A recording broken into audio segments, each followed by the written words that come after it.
आज भारताचे गृहमंत्री आणि भाजपचे नेते अमित शहाजी मुंबईला येत आहेत. ते भारतीय जनता पक्षाच्या नवीन कार्यालयाचं भूमिपूजन करण्यासाठी. मरीन लाईन्स खरं म्हणजे भारतीय जनता पक्षाचं एक मोठं कार्यालय राज्याचं आहे, पण हातामध्ये अमर्याद सत्ता आणि धनसंपत्ती असल्यामुळे समुद्रासमोर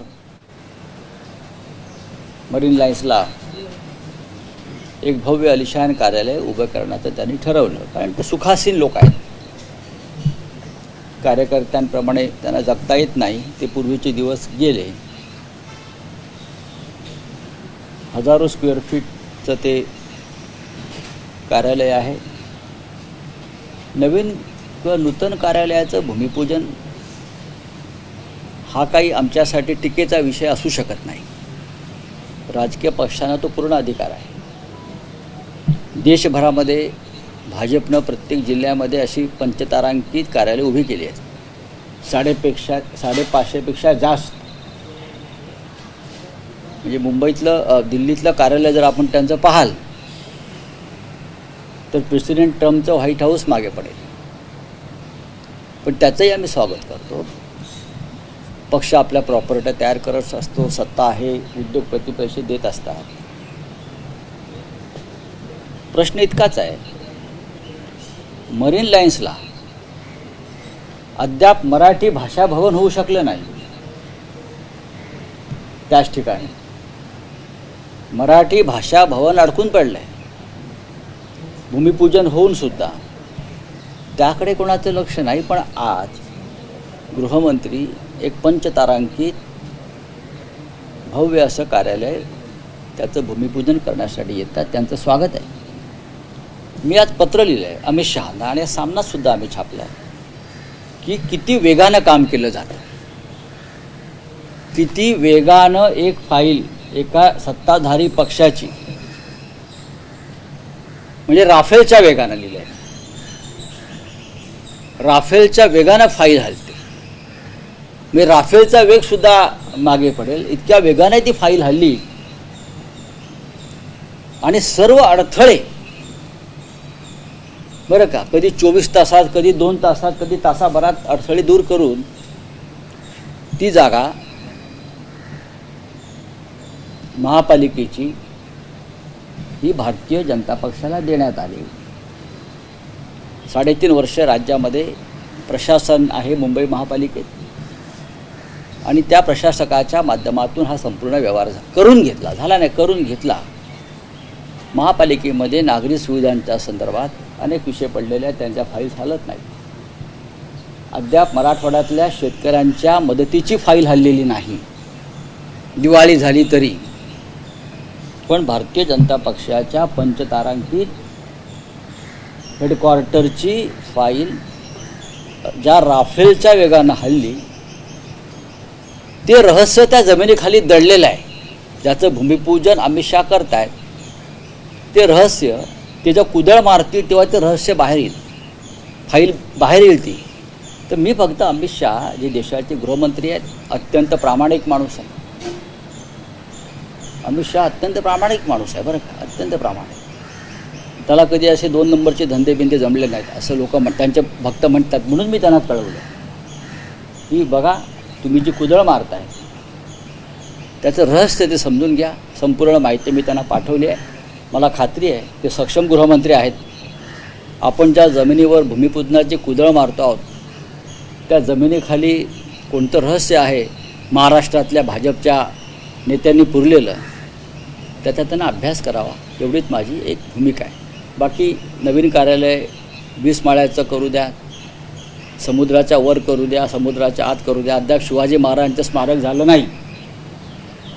अद्याप छत्रपती शिवरायांचं स्मारक जे होणार होतं समोर ते झालं नाही. मराठी भाषा भवनाला अडथळे आणलेले आहेत. मराठी भाषा भवन महाराष्ट्राची अस्मिता त्याला अडथळे आहेत. पण राफेल वेगानं राफेल वेगानं भारतीय जनता पक्षाचे हेडक्वार्टर मरीन लाईनच्या समुद्रावर होत आहे, हे महाराष्ट्राच्या जनतेला कळावं म्हणून मी आजचा हा प्रपंच पत्र लिहायचा अमित शहाजींना केला. अमित शहाजी मोठे नेते आहेत, त्यांचं इंटेलिजन्स फार ताकदीचं आहे, तर त्यांनी या फाईलचा सुद्धा अभ्यास करावा आणि अशाच प्रकारच्या वेगवान फायली जनतेच्या हिताच्या दृष्टीनं ज्या पडून आहेत, सामान्य शेतकऱ्यांच्या दृष्टीनं पडून आहेत, त्यांनाही त्याच वेगानं न्याय द्यावा.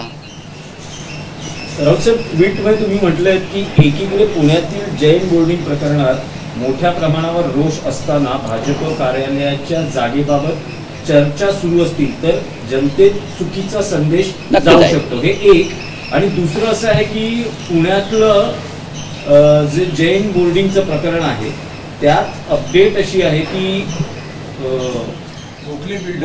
पुण्यातील जैन बोर्डिंग जमीन व्यवहार रद्द झालेला आहे. विशाल गोखलेंनी त्यातून या व्यवहारातून माघार घेतलेली आहे. हा जनतेचा दबाव, जनतेचं आंदोलन आणि पब्लिक क्राय. जनतेचं आंदोलन काय करू शकतं हे जर आता तुम्ही जी दिलेली माहिती सत्य असेल तर जनतेचं आंदोलन काय करू शकतं, पब्लिक क्राय काय करू शकतो, याचं हे जैन बोर्डिंगच्या जमिनीचा विषय हा त्या दृष्टीनं महत्त्वाचा आहे. नाही, पण पब्लिक क्राय जरी म्हणतात तरी हे प्रकरण रवींद्र धंगेकरांनी लावून धरलं तर यात रवींद्र धंगेकर यांचं श्रेय नाही का? त्यावरून बरेच राजकीय आरोप प्रत्यारोप. बघा, श्रेय सगळ्यांचंच आहे. जैन बांधव रस्त्यावर उतरले, जैन बांधवांनी उपोषण सुरू केलं, जैन बांधव हटले नाहीत, जैन बांधवांच्या पाठीशी सर्व राजकीय पक्ष उभे राहिले. रवींद्र धंगेकर हे तिकडले एक प्रमुख नेते आहेत, त्यांनी ते प्रकरण पुढे नेलं, रोज त्या संदर्भात ते माहिती देत राहिले. त्याच्यामुळे त्यांचं रिसर्च, त्यांचं शोधकता ही सुद्धा महत्त्वाची आहे. पण एक गैरव्यवहार थांबला गेला. त्याचप्रमाणे मरीन लाईन्समध्ये आज जे अमित शहाजी कुदळ मारत आहेत तिथे तोच प्रकार आहे. तर तो गैरव्यवहार जो आहे त्याच्यावर सुद्धा आता लोकांनी जागरूक व्हायला पाहिजे.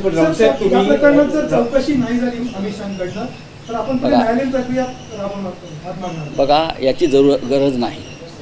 याचं कारण असं आहे, चोरी तेच आहेत, फौजदार तेच आहेत आणि न्यायालयसुद्धा तेच आहेत. लोकांसमोर असे विषय आणणं हे आमचं काम आहे. राऊतसाहेब, या भाजपच्या प्रदेश कार्यालयाच्या जागेचा म्हणजे जिथे भूमिपूजन होत आहे, तुम्ही म्हणतात वेगाने फायली हल्ल्या, वेगाने फायली हल्ल्या आणि आणि त्यातले मूळ मालक बरं का, भोगवटाधारक ह्यांचे याच्यात कसे बदल होत गेले जागा मिळवण्यासाठी, ह्याचं इत्थंभूत माहिती, तांत्रिक मुद्दे, राजकीय मुद्दे, एकनाथ डेव्हलपर, हे सगळे मुद्दे ह्याच्यामध्ये आलेले आहेत. तुम्ही ते पत्र लोकांसमोर आणावं अशी माझी विनंती आहे. राज्याच्या हिताच्या दृष्टीनं मराठवाड्यातल्या शेतकऱ्यांच्या मदतीची फाईल अद्याप उघडली गेली नाही, पण ज्यांच्या हातात सत्ता आहे त्यांनी आपल्या कार्यालयाची फाईल ही ती वेगानं फिरवली आणि फिरू शकते, एवढंच मला सांगायचं आहे. माझ्या त्यांच्या नवीन कार्यालयाला शुभेच्छा आहेत.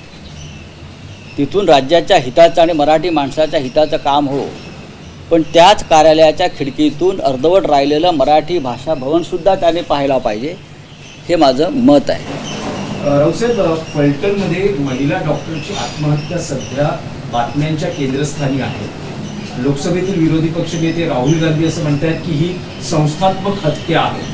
तर काल मुख्यमंत्री फलटणमध्ये होते, त्यांनी असं म्हटलंय की अलीकडे सगळ्या गोष्टीत राजकारण करण्याची पद्धत आली आहे. रणजित दादा आणि सचिन पाटील यांना बदनाम करण्याचा प्रयत्न सुरू आहे आणि या प्रकरणात थोडीशीही शंका आली असती तरी मी हा कार्यक्रम रद्द केला. फडणवीस खोटं बोलतात, त्यांना खोटं बोलण्याचं व्यसन जडलं. राज्याच्या मुख्यमंत्र्यांनी इतकं खोटं बोलू नये. फडणवीसांनी संवेदनशील असायला पाहिजे. विरोधकांवरती लाथा घालून किंवा शिव्या घालून राज्याचे प्रश्न सुटणार नाहीत. ज्या अर्थी जनतेचा रोष आहे, तुम्ही काही काळ हा विषय गांभीर्याने तुम्हाला पाहता आला असता, पण तुम्हाला राजकारण महत्त्वाचं होतं, कालचा कार्यक्रम महत्त्वाचा होता. त्याच्यामुळे तुम्ही काल तिथे गेलात. डॉक्टरची आत्महत्या, एका महिला डॉक्टरची आत्महत्या, हा विषय जर तुम्ही गांभीर्याने घेत नसाल, मुळात ही हत्या झाली याला तुम्ही जबाबदार आहात, एक लक्षात घ्या. त्या मुलीनं आत्महत्या केली आणि तिला करायला भाग पाडल्याचा अर्थ कायद्याची भीती आणि गृहखात्याची भीती राहिली नाही. आणि हे महाराष्ट्रात वारंवार होत आहे. मुंबईच्या रस्त्यावर एका तरुणीला ज्या पद्धतीनं हत्या केली, हा सुद्धा विषय गंभीर आहे ना.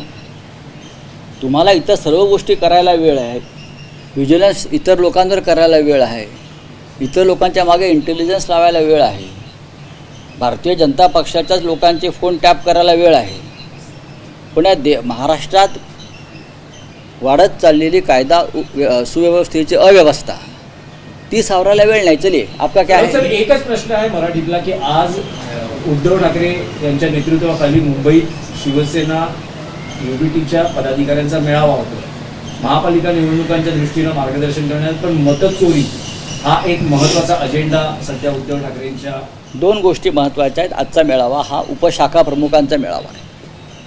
जे आमचं प्रत्यक्ष जमिनीवरची फौज आहे, सैन्य आहे, त्यांना आपण आज काय संदेश देतो आहे याकडे सगळ्यांचं लक्ष आहे. उद्धव ठाकरेजी पक्षप्रमुख आज त्यांना मार्गदर्शन करतील.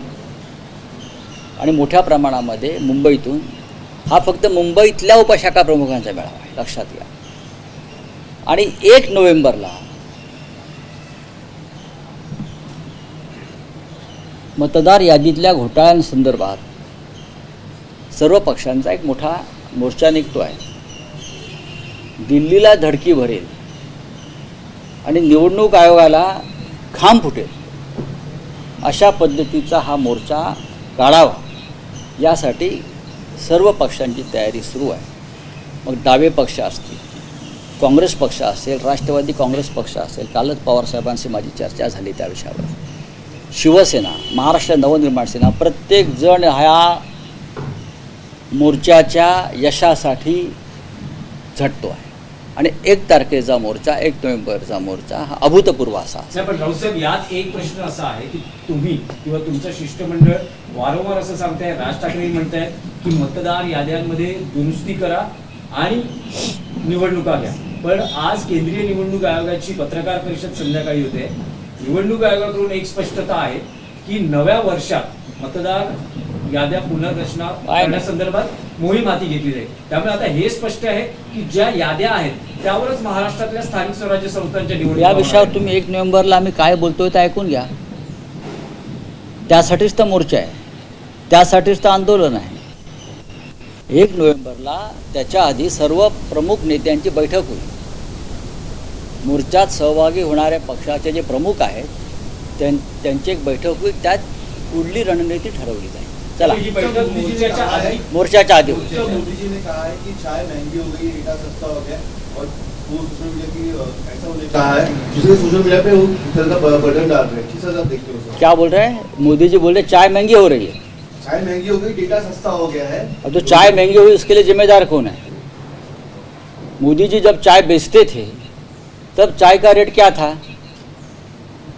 वही रेट से आप मोदी जी वापस देश के प्रधानमंत्री बन गए. हाँ, तो वही रेट से चाय बेचो, डालो आप किटली लेके आपके कार्यकर्ताओं को घर घर भेज दो चाय के लिए. और सर डेटा जो है सस्ता हो गया, जिससे सोशल मीडिया काफी एक्टिव हो गया. तो क्या हो गया? पूरे विश्व में डेटा सस्ता हो गया है, तो भारत में क्या बड़ी बात है? आप विश्वगुरु है ना, तो पूरे विश्व में डेटा सस्ता हो गया है. डेटा सस्ता हो गया इसलिए तो हमारा डेटा चोरी कर रहे हैं. चलिए, thank you very much. Fadnavis ने क्लीन चिट दी है डॉक्टर केस में. सर देखता हूँ सर, किसको क्लीन चिट दी है? डॉक्टर सुजैद केस में. नहीं, वो क्लीन चिट देवेंद्र फडणवीस के देने से नहीं मिलती. उसके लिए जांच करनी पड़ेगी. वो लड़के ने जो अपने हाथ पर लिखा है, हाँ, कि पोस्टमार्टम रिपोर्ट बदलने के लिए कैसे एमपीज के पीएस के फ़ोन आते थे, क्या वो झूठ है? तो आप वो जिसने सुसाइड की उस लड़की को आप झूठा बोल रहे हो. Thank you. एबीपी माझा, उघडा डोळे बघा नीट.